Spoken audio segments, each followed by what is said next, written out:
Shalom Bapak Ibu yang dikasihi Tuhan. Kita percaya bahwa setiap orang pada akhirnya harus menghadap Tuhan untuk mempertanggungjawabkan kehidupannya. Dan kalau kita baca Alkitab, saudara, kita akan melihat ada dua pengadilan yang akan Tuhan lakukan. Dan saya mau mengajak kita untuk melihat kedua pengadilan ini supaya kita tahu bedanya, saudara.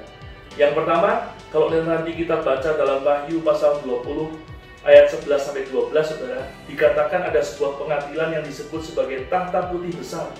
Saudara, pengadilan ini digunakan oleh Tuhan untuk mengadili orang-orang yang tidak mau percaya dan tidak mau menerima Yesus Kristus sebagai Tuhan dan Juru Selamatnya. Dan bagaimana mereka diadili? Dikatakan akan dibuka sebuah kitab yang namanya Kitab Kehidupan. Kitab Kehidupan adalah kitab yang digunakan untuk mencatat nama-nama setiap orang yang percaya dan menerima Yesus sebagai Tuhan dan Juru Selamat.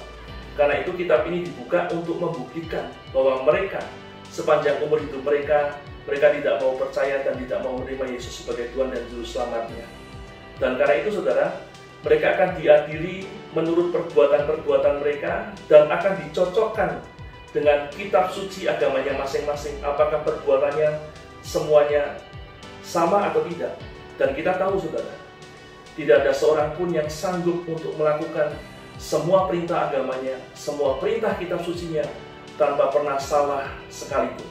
Dengan kata lain, tidak ada seorang pun yang tidak pernah berdosa. Setiap orang sudah berdosa, bahkan mereka banyak melakukan dosa. Dan karena itu mereka akan binasa. Kenapa? Karena upah dosa adalah maut, seperti yang dikatakan dalam Roma pasal 6 ayat 23. Nah, itulah pengadilan yang pertama, saudara. Pengadilan yang kedua dituliskan dalam 2 Korintus pasal 5 ayat 10. Dikatakan sebab kita semua harus menghadap tahta pengadilan Kristus, supaya setiap orang memperoleh apa yang patut diterimanya sesuai dengan yang dilakukannya dalam hidupnya ini, baik ataupun jahat. Saudara, pengadilan yang kedua disebut namanya tahta pengadilan Kristus, atau biasa disebut juga sebagai kursi pengadilan Kristus. Saudara, pengadilan ini digunakan oleh Tuhan untuk mengadili orang-orang yang percaya dan menerima Yesus sebagai Tuhan dan Juru Selamatnya. Dan bagaimana mereka diadili? Dikatakan mereka akan diadili untuk menentukan apa yang patut mereka terima. Dengan kata lain, mereka akan diadili untuk menentukan seberapa besar upah yang mereka terima. Mereka diadili bukan lagi untuk menentukan mereka binasa atau tidak, tetapi mereka diadili untuk menentukan seberapa besar upah yang akan mereka terima. Nah, dikatakan, saudara, upah ini ditentukan dari apa yang mereka lakukan dalam hidup ini, baik ataupun jahat. Nah, kata jahat di sini, saudara, konteksnya dalam bahasa aslinya bukan jahat dalam artian dosa, tapi jahat dalam artian sia-sia. Jadi orang percaya perbuatannya akan dipisahkan, mana yang sia-sia, mana yang baik. Dan dari perbuatan yang baik inilah akan ditentukan seberapa besar upah mereka. Pertanyaannya adalah, saudara, bagaimana dengan perbuatan dosa yang pernah dilakukan oleh orang-orang percaya sepanjang umur hidupnya? Bukankah orang-orang percaya juga pernah berdosa? Nah, saudara, inilah anugerah kalau kita ada di dalam Tuhan Yesus Kristus. Mengapa, saudara? Karena iman kita kepada Tuhan Yesus, maka setiap kali kita jatuh dalam dosa, kita melanggar perintah Tuhan, kita bisa segera bertobat datang kepada Tuhan untuk minta pengampunan dosa dengan kuasa darahnya, sehingga kita disucikan kembali. Sebagaimana yang dituliskan dalam 1 Yohanes 1 ayat 9, firman Tuhan berkata, jika kita mengaku dosa kita, maka Ia adalah setia dan adil, sehingga Ia akan mengampuni segala dosa kita dan menyucikan kita dari segala kejahatan. Saudara, inilah anugerah kalau kita percaya kepada Tuhan Yesus, saudara. Karena setiap kali kita salah, bahkan kita berdosa, waktu kita bertobat minta ampun kepada Tuhan, maka kita akan diampuni dosa kita dan kita akan disucikan kembali dengan kuasa darahnya. Sehingga waktu kita menghadap Tuhan, yang akan menyertai kita adalah perbuatan-perbuatan baik kita untuk menerima upah dari Tuhan. Dosa-dosa kita sudah diselesaikan selama hidup kita di dunia ini melalui pertobatan kita dengan diampuni oleh kuasa darah Yesus.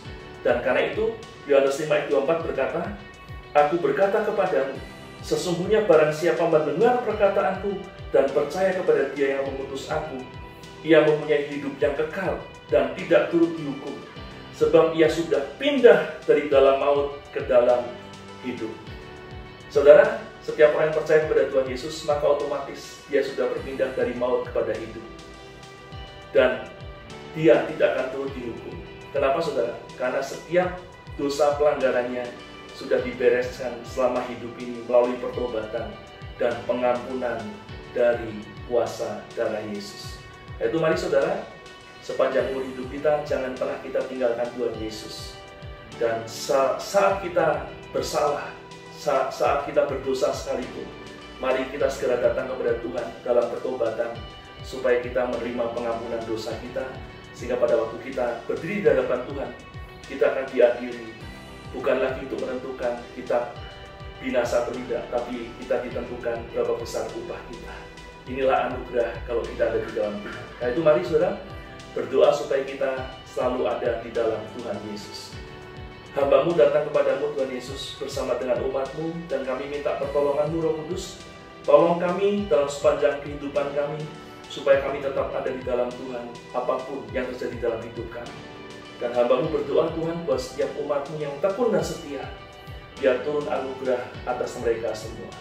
Umat Tuhan, karena iman-Mu pada Tuhan Yesus, terimalah segala yang baik dari tempat Maha Tinggi, yang akan menyertai Engkau sepanjang umur hidupmu, mulai saat ini sampai Maranatha, bahkan sampai selama-lamanya.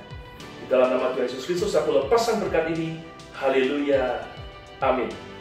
Nah demikian saudara, firman Tuhan kita hari ini biar jadi semangat bagi kita untuk tetap tekun dan setia mengiring Tuhan Yesus. Sampai jumpa dalam kesempatan berikutnya. Tuhan memberkati dan shalom.